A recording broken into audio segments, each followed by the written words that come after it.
In March, we release our second white. It's a Washington State Riesling Chenin Blanc.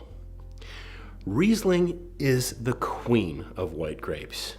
You can have your Chardonnay, you can keep your Sauvignon Blanc. As far as I'm concerned, Riesling is the queen of all grapes. It produces wines that feature the fruit. They can't be covered up with oak, they can't be massaged. That fruit has to be front and center in all Riesling-based wines.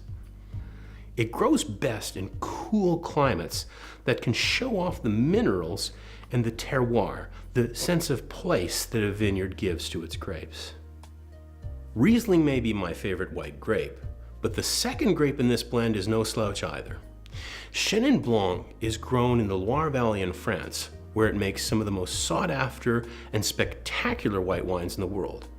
Everything from steely, dry, high alcohol, stern and foreboding wines to soft, lush, rich dessert wines that go down like liquid gold. The grape itself features kind of a quince character combined with apples and a honeyed note that some people even describe as being like honeydew melons. It has a softness to its mouthfeel, almost a creaminess that comes through in the finish. Between these two grapes, what we're looking for is balance. But you only get that if they come from a great growing area. Our grapes come from here, in the lower end of the Yakima Valley, from Dufont Vineyards. It's part of Coventry Vale Winery. They've got a lovely south-facing slope, and the Yakima River is about 3 miles south, so they've got a good run out for the heat of the day. That can be crucial. If the growing area is completely flat, the heat accumulated during the day takes a long time to disperse, and the grapes can get overripe and lose their fruitiness and acidity. The layout of this vineyard ensures you get good ripeness while retaining your acidity and crispness. Together, the Riesling and the Chenin Blanc form a powerhouse of stone fruit and apples. You get peaches, you get apricot, you get nectarine, green apples, and also that honey and honeydew melon character coming through in the finish.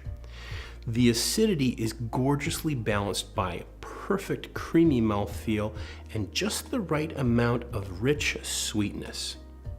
This wine will have about 12 grams per liter of residual sugar. That makes it a 1 on the standard sweetness scale. Yet the acidity helps offset that, so you never feel like you're drinking a sweet wine, just one that's perfectly rich. It'll drink quite well young.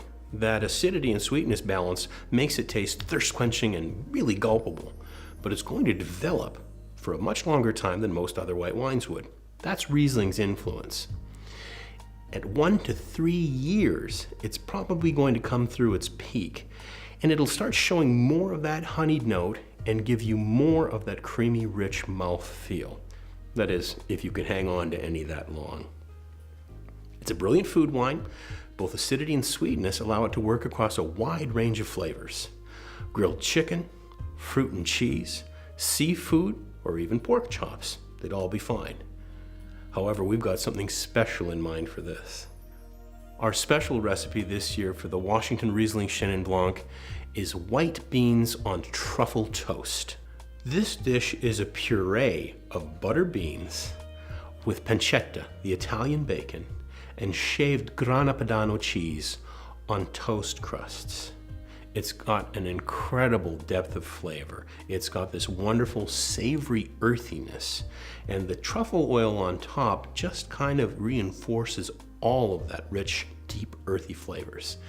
The acidity of the Riesling cuts through the oiliness and the richness, and the wonderful fruit and honeyed notes of the Chenin Blanc picks up all those wonderful crisp toasty notes as well. It's a brilliant combination as an hors d'oeuvre or an appetizer.